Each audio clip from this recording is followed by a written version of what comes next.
Abortion access could be a deciding factor in November's U.S. presidential election. Democrat Kamala Harris has made reproductive rights a cornerstone of her campaign, while Republicans aim to appeal to more conservative and anti-abortion factions.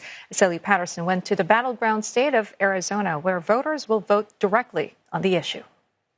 Your baby has a heartbeat. It has fingers and toes. Don't believe the lies. Some of America's most visceral election battles Protect your child are being fought in the car parks of abortion clinics up and down the country. This used to be a daycare center.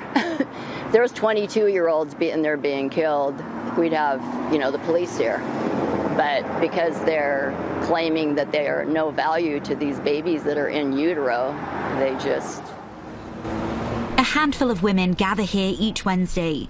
Conservative Christians who believe abortion should be banned in all circumstances, including incest and rape. The baby did not commit the crime. That's what I want everybody to know. We're hurting the wrong person. As patients arrive here at Planned Parenthood, chaperones usher them inside. A blaring speaker drowning out their critics. Please talk to me. Anti-choice campaigners here in Glendale, Arizona, aren't allowed to physically cross this yellow line. Instead, they shout over the barrier, trying to stop women from going to get an abortion. Both sides hope the loudest voice is the one that could sway the presidential election and the future of women's reproductive health. In 2022, the conservative majority U.S. Supreme Court overturned Roe v. Wade, ending 50 years of the constitutional right to an abortion. That means each state gets to decide its own laws. 21 out of 50 U.S. states now have total bans in effect or severe restrictions. Some states, including Arizona, passed personhood laws. Those laws state that a fetus at any stage of development has the same rights and protections under the state constitution as anybody residing in the state. If a fetus is considered a person under the law, that has serious implications for contraception and IVF. We have a lot more space. It could even criminalize women and medical professionals involved in the process. 80% of our patients are under 12 weeks. With some doctors choosing to train and work in other states instead. As well as choosing the next president this November, residents will also vote on whether to change the state's constitution. Proposition 139 would allow abortions up to fetal viability, around 24 weeks into pregnancy. That's much later than the current 15-week limit.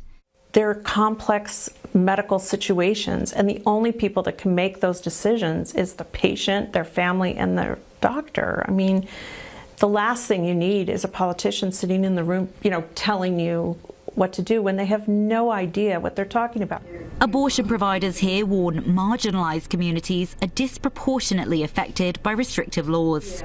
Data from the state health department shows that Latina women, a crucial group in November's election, made up 45% of abortions in 2022. Research shows that more than 60% of those who seek abortions are people of color, and about half live in poverty. I realized how many women probably couldn't have shelled out $9,000 and traveled across the state and state lines and accessed care that they needed. Where should the last one go? When Morgan Finkelstein found out one of her twins had a congenital heart defect, she was advised to get a selective reduction. But with none available in her own state, she was forced to cross into California for the procedure and later gave birth to Piper, a healthy baby girl. Do you think if Kamala Harris is elected as president, other women won't have to go through what you did? I believe her when she says that she wants to protect women and she wants to restore abortion rights. Out on the campaign trail, the Harris-Walz ticket has become the most pro-choice in U.S. history. Donald Trump boasts about overturning Roe v. Wade, saying it's only right that states decide. But he claims he wouldn't allow a national abortion ban. Trump's wife Melania has recently publicly backed women's right to choose. But Trump's been accused of flip-flopping and has to keep conservative voters on side too. President Trump, that's who I'm voting for. Yeah, Kamala Harris is, she's not pro-life.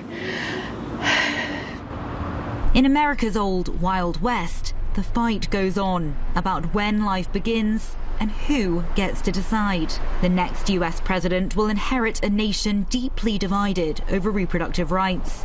Neither side is willing to back down over what they say is a matter of life and death. Sally Patterson, CNA, Phoenix, Arizona.